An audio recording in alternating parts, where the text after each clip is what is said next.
Siddharthnagar police ने cyber अपराध के खिलाफ एक बड़ी और ऐतिहासिक कार्रवाई करते हुए 1,07,00,000 रुपए से ज्यादा की साइबर ठगी का भंडाफोड़ किया। इस मामले में 5 साथी साइबर ठगों को गिरफ्तार किया गया है। यह कार्रवाई थाना कपिलवस्तु पुलिस द्वारा की गई, जहां एनसीआरपी और समन्वय पोर्टल पर देश के अलग अलग राज्यों से दर्ज 35 साइबर फ्रॉड शिकायतों की गहन जांच की जा रही थी। जांच में सामने आया कि एक म्यूल बैंक खाते के जरिए लगातार ऑनलाइन फ्रॉड की रकम मंगाई जा रही थी और उसी पैसे से आरोपी ऐशो आराम की जिंदगी जी रहे थे। पुलिस ने आरोपियों के कब्जे से 7 मोबाइल फोन, एक मोटरसाइकिल, एक मारुति स्विफ्ट कार और 98,200 नगद बरामद किए हैं, जो सभी ठगी के पैसों से खरीदे गए थे। पुलिस अधीक्षक डॉक्टर अभिषेक महाजन के निर्देश पर चलाए जा रहे साइबर अपराध विरोधी अभियान के तहत यह बड़ी कार्रवाई की गई।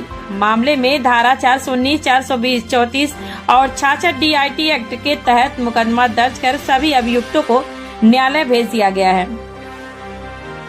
इस पूरी कार्रवाई का नेतृत्व प्रभारी निरीक्षक संतोष कुमार तिवारी ने किया, जिनकी टीम ने तकनीकी जांच और मैदानी कार्रवाई से साइबर अपराधियों की कमर तोड़ दी। जनता के लिए चेतावनी। यह खबर उन सभी लोगों के लिए चेतावनी है जो अनजान कॉल, लिंक या लालच में अपनी बैंक की जानकारी साझा कर देते हैं। सतर्क रहे, जागरूक रहे और किसी भी साइबर ठगी की शिकायत एनसीआरपी पोर्टल पर तुरंत दर्ज करें। ऐसी ही तेज, सटीक और भरोसेमंद खबरों के लिए हमारे चैनल को लाइक करें, शेयर करें और सब्सक्राइब जरूर करें। देखिए, आज ये जो प्रेस कॉन्फ्रेंस है इस क्रम में बुलाई गई है कि थाना प्रभारी कपिलवस्तु और कपिलवस्तु थाने के जो साइबर प्रभारी हैं और उनकी जो साइबर सेल की टीम है, उनके द्वारा म्यूल खातों की जांच की जा रही थी। इसी दौरान पता चला कि थाना क्षेत्र कपिलवस्तु में ही एक ऐसा म्यूल खाता है जिसमें लगभग 1,07,00,000 रुपये की ट्रांजैक्शन हुई है।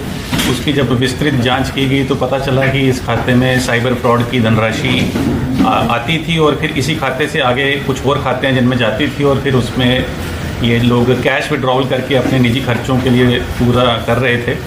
और जब इसकी छानबीन और गहनता से की गई तो एनसीआरपी पोर्टल और समन्वय पोर्टल का सहयोग लेते हुए ये मालूम पड़ा कि लगभग पूरे देश से 35 कंप्लेंट हैं जिसके संपर्क में या जिस संबंध में इस खाते का उल्लेख भी था कि 35 ऐसे कंप्लेंट एनसीआरपी पोर्टल पे दर्ज थी जिसमें साइबर फ्रॉड का जो पैसा है इस खाते में गया था।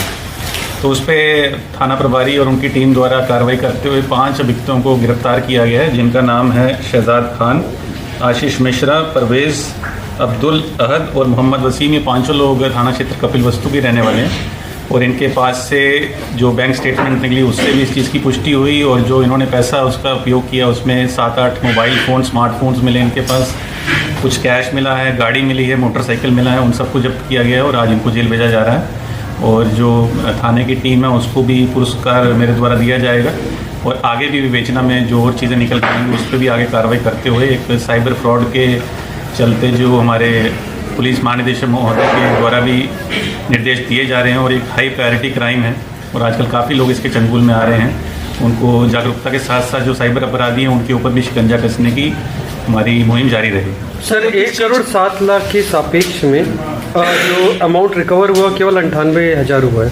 सर, इसकी बाकी रिकवरी कैसे? जैसा मैंने बताया कि ये जो खाता था ये एक म्यूल खाता था। अब आगे इस खाते से और भी लेयर होंगी, कहाँ कहाँ कैसे कैसे आगे पैसा देते थे, क्योंकि आजकल जो हमने अभी देखा है ट्रेंड जो है कि जो साइबर फ्रॉड कर रहा है वो अपने खाते में पैसा नहीं मंगवाता, किसी और के खाते में मंगवाता है और उसके खाते से भी आगे 4-5 ऐसे खाते हैं जो हो सकता है कि खाता म्यूल खाता है या किराए पे लिया वो खाता है, उसके माध्यम से कुछ कमीशन लेके या कुछ परसेंटेज फिक्स करके आम आदमी को कभी कभी जाने अनजाने में भी ये लोग उससे मनी लॉन्ड्रिंग भी करवाते हैं। तो ये विवेचना का विषय है, इसमें आगे भी और तफ्तीश अभी जारी है। सर, किस चीज़ का गया था, कहाँ से आया था, क्या इसकी पुष्टि हुई है? बताया जा रहा कि हैदराबाद, चेन्नई, कश्मीर से सब जुआ का जो डॉलर में रुपया कन्वर्ट हो गया था, ये उस तरह का पैसा था? नहीं, ऐसा अभी तक इसमें उस चीज़ का नहीं है। ये है साइबर फ्रॉड जो होता है, जैसा आप जानते हैं, अगर आपके साथ या हमारे साथ या किसी भी हमारे परिचित के साथ साइबर फ्रॉड हो तो उसकी आदमी शिकायत करता है 1930 एक साइबर हेल्पलाइन है।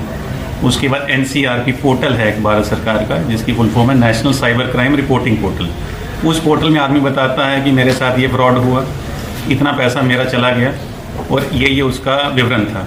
उस पर फिर पोर्टल में ही ऐसी सुविधाएं हैं, वो पता चल जाता है किस खाते में गया। उस खाते का जब पता चलता है तो पोर्टल से मालूम पड़ता है कि इस खाते की जाँच की जाए, उसी संबंध में ये जाँच आगे बढ़ती है। सर, इस रैकेट का जो मास्टर माइंड है वो कौन था, क्या इसकी पता हो पाई? ये बताया जा रहा है एक पूरा लंबा रैकेट है। जी जी बिल्कुल, आपने ठीक कहा, लंबा और रैकेट करीब है। ये जो घोटाला, ये जो फ्रॉड हुआ है, ये सूत्रों से जो है कम से कम 40 से 42 करोड़ के आसपास का नहीं, बताया। और भी हो सकता है, और ये एक सिंगल इवेंट नहीं है। जैसा मैंने कहा कि 35 जगह में इसी न्यूल खाते का उस पर उल्लेख था। और भी ऐसे कुछ होंगे जो हो सकता है रिपोर्ट ना हुए हों। अब उनका सत्यापन हर जगह से कराना पड़ेगा, वो एक विवेचना का विषय है। वो आगे हमारी तफ्तीश जारी है, और जैसा उसमें कुछ अपडेट आएगा तो आपको बताएंगे।